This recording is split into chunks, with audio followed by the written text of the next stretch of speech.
In the name of Allah, the Rahman and the Rahim, dear students and viewers, Assalamu alaikum. Today we are taking Semantics class.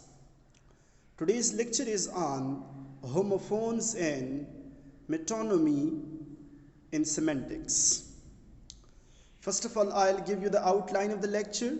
That in today's lecture we will discuss these two terms, these two relations, lexical relations, homophones and metonymy. I'll give you the introduction, definitions, examples, and I'll explain these concepts in detail, and then conclusion, and at the last there will be question answer session. So dear students, as we know that language, according to Ferdinand de Saussure, language is a unique system. Like Saussurean, people who believe in Saussure, Ferdinand de Saussure views, they are known as Saussurean. So Saussurean structuralism regards language as a unique system, or it is a network of functionally related elements within which each element derives its essence from its relations with other elements in the system. It means that in a language is a system, like a related system. Okay, there is relevancy among or between the elements. So one element, one word gives meaning to another word. Okay, this is the main concept in Saussure structuralism, that meaning of each lexeme, meaning of each word depends on the existence of other lexemes or other words related to it semantically in the language system. So language is a system, okay, in which we have different relations, lexical relations, sense relation is there, and another which is semantic relation is there.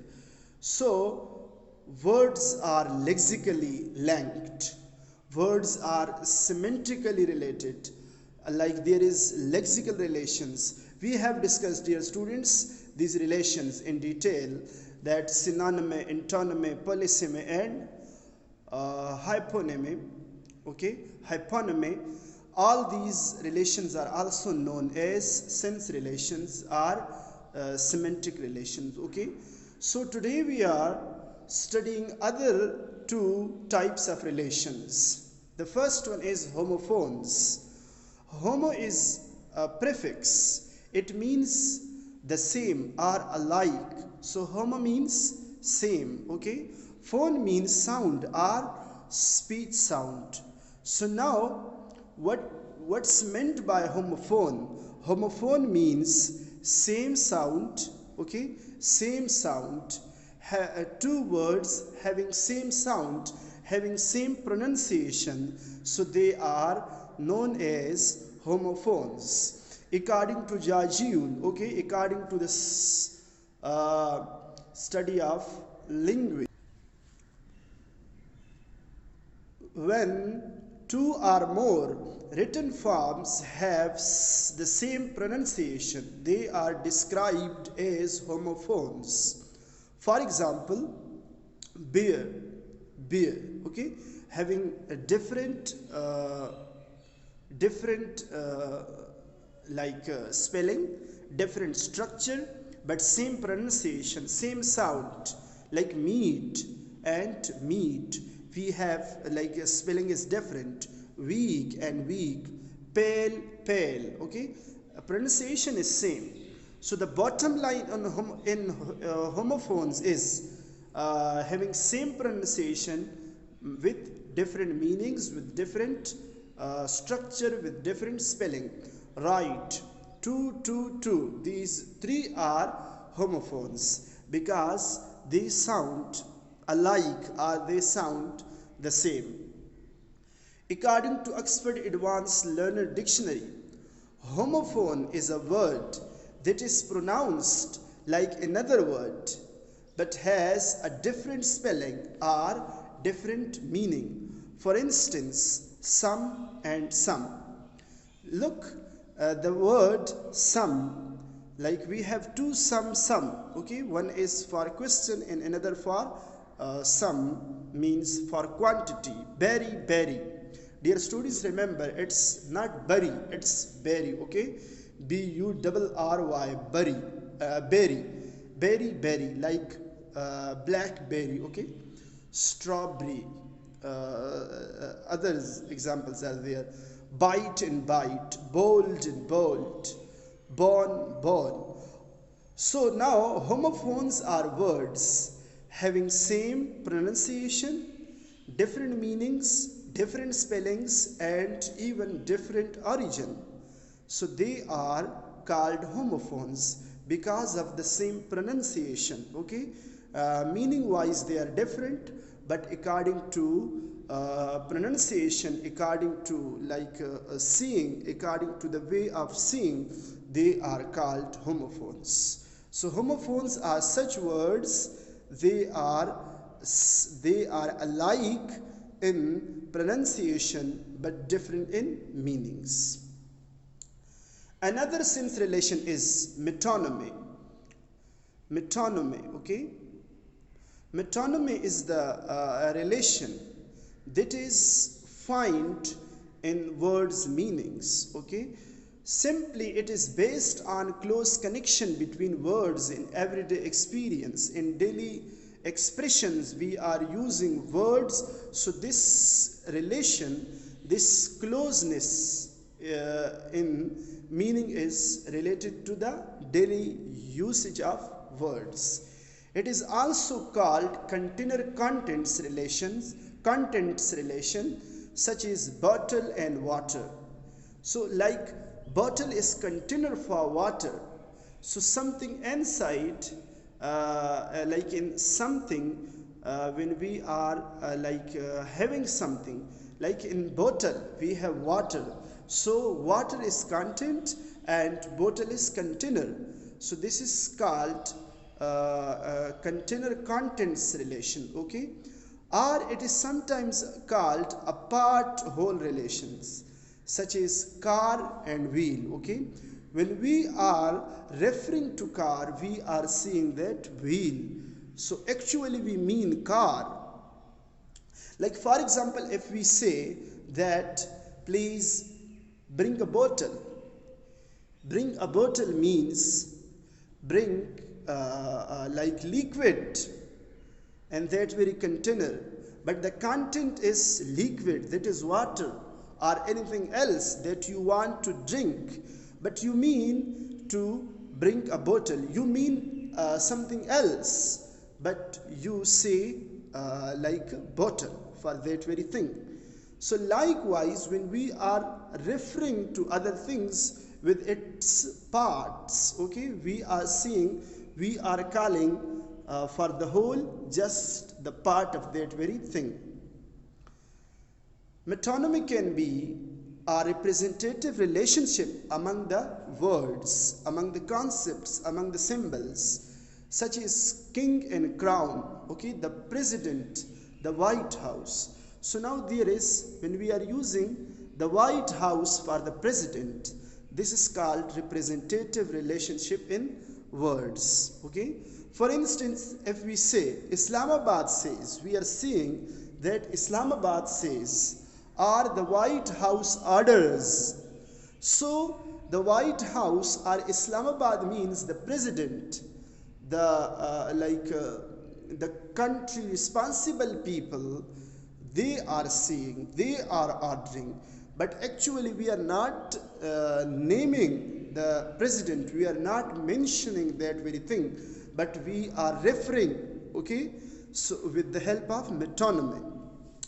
It means that using one word to refer to another word is known as metonymy.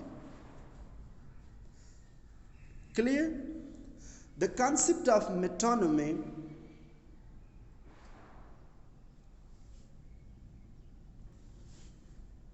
dear students, the concept of metonymy in other languages is also present. Like in Arabic language, metonymy is very known figure of speech. Okay, it is widely used in Arabic language for interesting or for the beautification of language. Kinaya word is used in Arabic. Like they are defining that metonymy is the Arabic equivalent for something. Okay, it's equivalent for something. Metonymy refers to speaking about something but meaning something else. Yes, you are mentioning one thing but you refer actually to another thing. Now, why metonymy is used in Arabic language? What are the reasons? Like there are three reasons. There are three forms using nicknames or indirect words. Okay, it also means using nicknames or indirect words are metonymy in Arabic. For three reasons it is used: to avoid obscene language. To avoid obscene language. Okay, one term is very obscene, so for the avoiding of that very term, metonymy is used. A special nickname used with a particular person out of respect. Yes, for respect we are using, like we are not mentioning the name of that very person, but metonymy is used. Such words are used which are referring to that very person which we mean. A nickname that is used instead of person name becoming associated with that person exactly as his name. Like when we are not calling our Prime Minister by name, we are just referring to that very person. Like in case of in Pakistani context, we are not seeing our president name, but we are seeing that our Captain, okay, our captain, Kaptan in Urdu we are saying. So we are actually referring to our president in our speech. Now, metonymy in English. Epistemologically, metonymy is a Greek word which means change of name. Okay, figure of speech in which the name of an object or concept is replaced with a word closely related to or suggested by the original. Original as crown to mean king. The power of the crown was mortally weakened. Or we are using for authors. Okay, for other works, I am studying Shakespeare. Okay, so now for the author, for other works we are using his name. Like bring your Jejul with you while coming for class. So now Jejul is not the name of the book. Jejul is the name of a person, okay, of the writer. But for the writer work, we are using his name. So this is called metonymy. Like examples of metonymy are there. She drank the whole bottle. In this sentence, the noun phrase, the bottle, indicates container contents relation. Yes, bottle in which something is, like we are putting something. So bottle is container and that something is like water is there. So that water or liquid is known as content. So there is container contents relation. The utterer of the sentence prefers to use the container to refer to its contents. So like containers is used for the contents. So the sentence reads, she drank the liquid in the bottle. Okay, she drank the liquid in the bottle, or she drank the water or milk in the bottle. Similarly, the White House does not normally mean the building itself, but the government as represented by the American president. Okay. Other definitions of metonymy are given by various authors. Like these definitions focus on the concept of substitution. A metonymy is meant usually to substitute or replace something. According to Crystal defines it as a figure of speech implied means used to substitute an entity itself for the name of its attribute. So when one thing is replaced with another thing, okay, the process of metonymy involved substitution, okay. Instances of metonymy is based necessarily on the association between the object or entity and the name of the attribute or concept it stands for. So there should be some association, some connection, close relation will be there while using one thing and to mean another thing. So there must be some relation, association.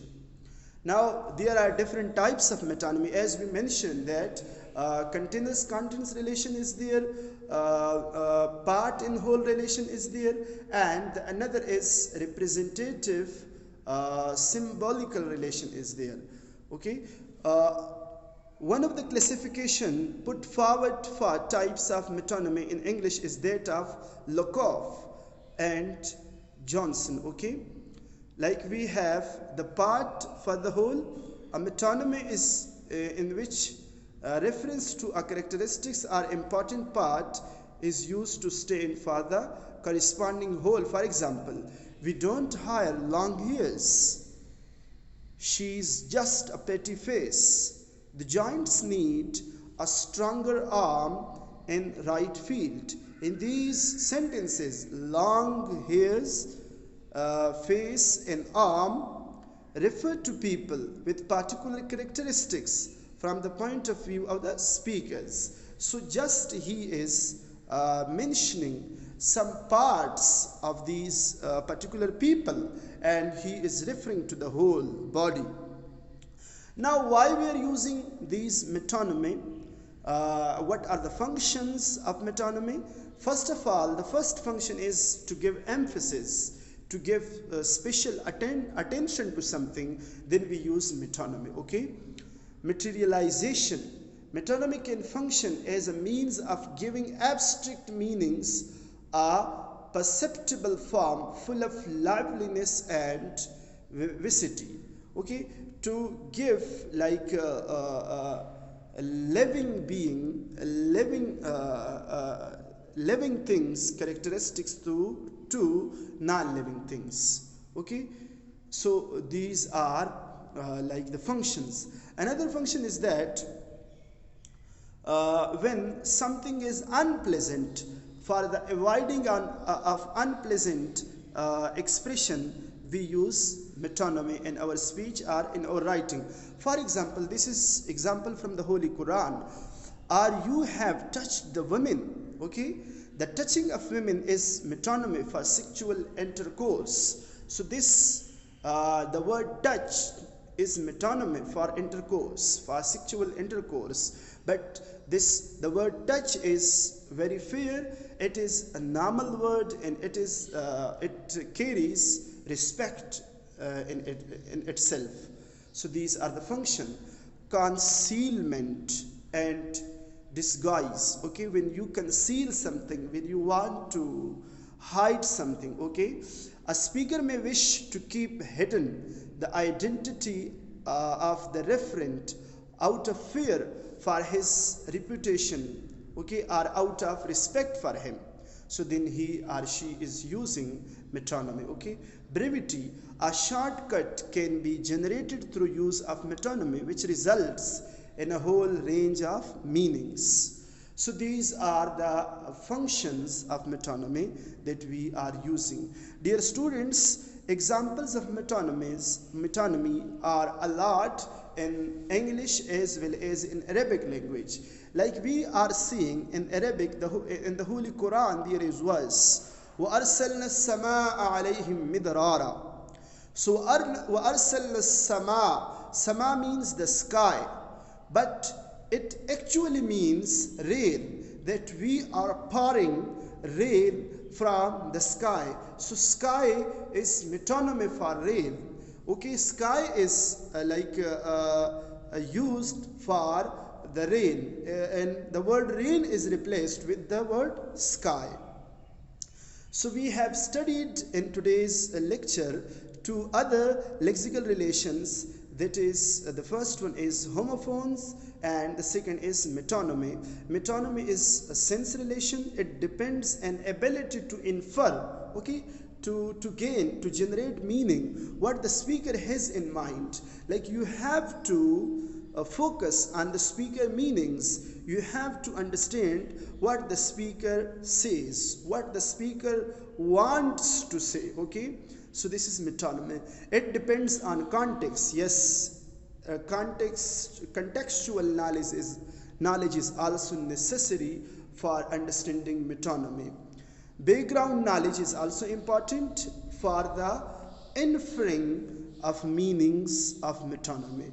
Dear students, if you have any question, you can ask anytime. You are welcome to ask question. All the best. Thank you. Assalamu alaikum.